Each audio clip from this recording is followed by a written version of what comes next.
Maharashtra diary में एक बार फिर से आपका स्वागत है। नमस्कार, मैं हूं आपके साथ स्वाति शुक्ला कुमार। महाराष्ट्र सरकार द्वारा यूनेस्को में दिए गए भारत रत्न डॉक्टर भीमराव अंबेडकर की प्रतिमा का अनावरण उनके वैश्विक प्रभाव का सबसे बड़ा सबूत है। भारतीय संविधान निर्माता डॉक्टर अंबेडकर की प्रतिमा का यूनेस्को परिसर में स्थापित किए जाने पर देखिए हमारी ये खास रिपोर्ट।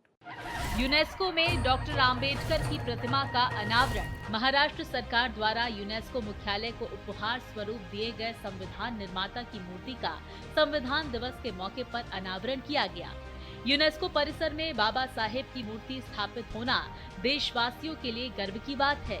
मुख्यमंत्री देवेंद्र फडणवीस ने विश्व को समानता, बंधुत्व का संदेश देने वाले और सामाजिक परिवर्तन में अहम योगदान निभाने वाले भारत रत्न डॉक्टर बाबा साहेब भीमराव अंबेडकर के योगदान को याद किया और कहा कि यूनेस्को में उनकी प्रतिमा का अनावरण दुनिया के सबसे बड़े लोकतांत्रिक राष्ट्र को मिले संविधान के प्रति सर्वोच्च सम्मान है। It is a movement of immense pride and honor for the government and the people of my state of Maharashtra to present a bust of Bharat Ratna Dr. Babasaheb Ambedkar to the United Nations Educational, Scientific and Cultural Organization UNESCO in Paris.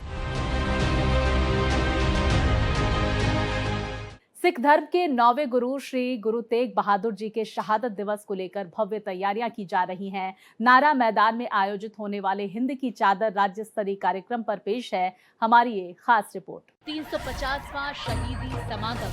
बोले सोनिहाल। सिख धर्म के 9वें गुरु श्री गुरु तेग बहादुर साहिब जी की शहादत मानवता, सत्य, साहस और करुणा का अमर संदेश है। उनके 350वें शहादत दिवस पर एक विशाल कार्यक्रम का आयोजन नागपुर के नारा स्थित सुरेश चंद्र सूरी मैदान में किया जाएगा। पिछले दिनों इस कार्यक्रम के लिए भूमि पूजन समारोह हुआ था। 7 दिसंबर को आयोजित होने वाले इस कार्यक्रम में महाराष्ट्र के मुख्यमंत्री देवेंद्र फडणवीस के साथ ही उत्तर प्रदेश के मुख्यमंत्री योगी आदित्यनाथ भी शामिल होंगे। मुझे बहुत खुशी है कि बाबा जी के नेतृत्व में महाराष्ट्र की सरकार और ये जो हमने एक समिति तैयार की है, समिति मिलकर पूरे महाराष्ट्र में ये शहीदी समागम को हम लोग मनाने वाले हैं। राज्य प्रदर्शनी समिति की बैठक में भारतीय डाक विभाग द्वारा श्री गुरु तेग बहादुर जी के चित्र वाला स्मारक डाक टिकट जारी करने का निर्णय लिया गया।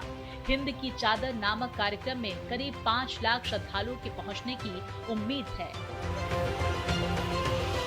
महाराष्ट्र में फुटबॉल प्रतिभा को तराशने और उन्हें विश्व स्तर के खिलाड़ी के तौर पर तैयार करने के मकसद से प्रोजेक्ट महादेवा लॉन्च किया गया है। ग्रामीण और शहरी क्षेत्र के खिलाड़ियों की स्क्रीनिंग शुरू हो गई है। महादेवा फुटबॉल प्रोजेक्ट लॉन्च युवाओं की खेल प्रतिभा को निखारने और उन्हें विश्व स्तरीय स्तर पर तैयार करने के मकसद से महादेवा फुटबॉल प्रोजेक्ट के राज्य स्तरीय स्काउटिंग के आखिरी चरण का उद्घाटन किया गया। इसके तहत युवाओं को आधुनिक ट्रेनिंग, कोचिंग और विश्व स्तरीय सुविधाएं उपलब्ध कराई जाएंगी। सीएम फडणवीस के नेतृत्व में ग्रामीण क्षेत्रों में फुटबॉल को बढ़ावा देने के लिए प्रोजेक्ट महादेवा का आगाज किया गया है। ग्रामीण स्तर से शुरू हुई चयन प्रक्रिया के तहत 120 टैलेंटेड खिलाड़ियों ने राज्य स्तरीय लेवल पर अपनी पहुंच बनाई है। इनमें से 30 लड़के और 30 लड़कियों को फाइनल राउंड में चुना जाना है। स्कॉलरशिप के लिए आवेदन। महाराष्ट्र स्टेट एग्जामिनेशन काउंसिल ने स्कॉलरशिप परीक्षा के लिए आवेदन जमा करने की बढ़ाई तारीख। अब 8 दिसंबर तक भरे जा सकते हैं ऑनलाइन फॉर्म। 5वीं और 8वीं के छात्रों के लिए आयोजित की जाती है ये परीक्षा।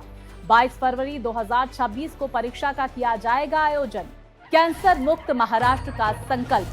सार्वजनिक स्वास्थ्य विभाग और टाटा कैंसर अस्पताल की खास पहल।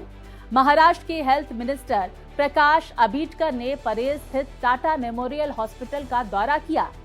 आधुनिक कैंसर उपचार पद्धतियों की ली जानकारी। कैंसर की रोकथाम और उसके इलाज के लिए उठाया गया बड़ा कदम। आईएएस राजेश अग्रवाल 1989 बैच के आईएएस अधिकारी राजेश अग्रवाल महाराष्ट्र के नए मुख्य सचिव नियुक्त। राजेश अग्रवाल संभाल चुके हैं कई अहम जिम्मेदारियां। महाराष्ट्र में सामान्य प्रशासन विभाग के अतिरिक्त मुख्य सचिव भी थे। महाराष्ट्र डायरी में इतना ही। भारत एक्सप्रेस पर खबरों का सिलसिला लगातार जारी है।